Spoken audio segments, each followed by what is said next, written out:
The little bit that I've heard about him, like he seems to just say some silliness, and I mean, not that all of it is without merit. Like I think he says some things that you know what the problem is with him. I think from the little that I've seen, he makes some points that are decent in theory, but the way he communicates his points, I think, is horrendous. The way he goes about it. Do you think it's horrendous, or you think it just triggers people on purpose? Like that's his plan? Well, okay, it could be purposeful, for sure. Yeah. But yeah, I don't know. I think it's the same problem with the other guy that you're not allowed to mention.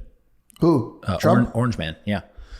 He just he's divisive in the way he speaks. That's politics, though. That's politics. But he's on like steroids with it. For sure. Yeah. Trump for president, no, Jay? Oh my goodness. Don't you even dare. But I feel like the same thing is with Andrew Tate. I think he says a lot of stupid shit. And then even in like within the shit he's saying, whenever you do have a good little nugget of something, he just ends up articulating it in a way that is repulsive to a lot of people. Yeah, he said something that was interesting. He said most people will take like a short clip of, what I say for sure in a much longer interview where there's so much context missing that, it comes off that way. But I think that's also his plan to go viral, to, get people triggered. And for sure. And there's 100%. obviously an audience for it, because otherwise he wouldn't get the support that he gets, right? 100%. But here's my issue. Here's an issue that I have with like just the way people promote things today. I find it very rare to see somebody trying to lift something up without putting something else down. Yeah. Right. So you can't, in Andrew Tate's case, you can't promote masculinity without degrading women. And it's the same thing in the reverse. You can't be a feminist without shitting on men. But I think that's just how it is, though, right? Because everybody has their own views, right, and beliefs and biases, right, towards a topic, which just naturally, just by it being what it is, will separate people, right? Because you have different ways of looking at things, right?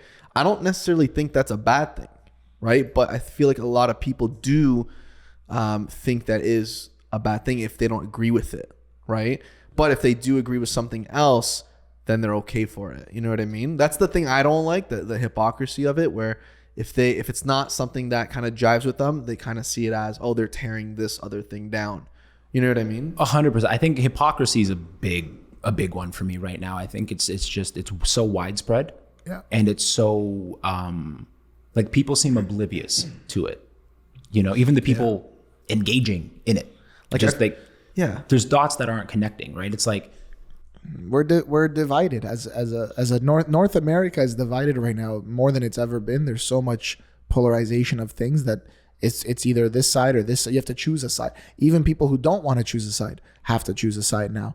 And so you're getting people who normally, if you disagree with somebody, it's like, okay, we could agree to disagree, but still be friends and cordial and have a conversation. But we can't do that now. And that's I think part of Andrew's message, right? Like a lot of the toxic feminism that does exist out there degrades men. And that's just, they're debunked so easily. We're talking about the toxic stuff.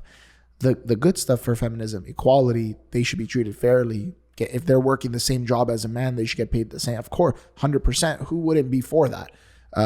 But then you talk about what Andrew is saying. And so he's not attacking women like that. He's said this multiple times. He loves women. They should be protected, all this good stuff. But the way he says it triggers, in my opinion, the toxic people. The people that don't want to hear that. The people that say, no, a man should not be this way.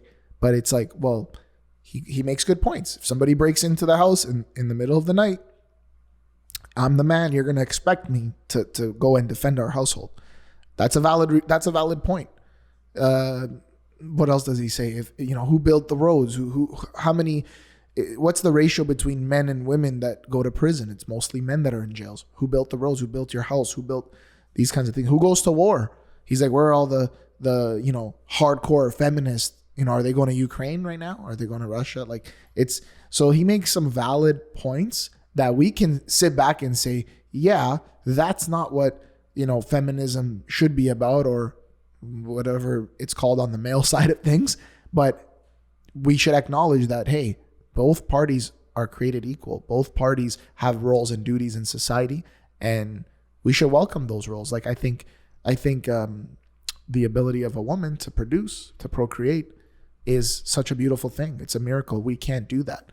They could argue and say we can. We can't do that biologically. We cannot do that. It's a female thing. So that's my take on it. 100%. Like going back I'm about to get canceled because of you guys. What else? This is bad. 110%. Yeah, you're definitely getting canceled and removed off all platforms.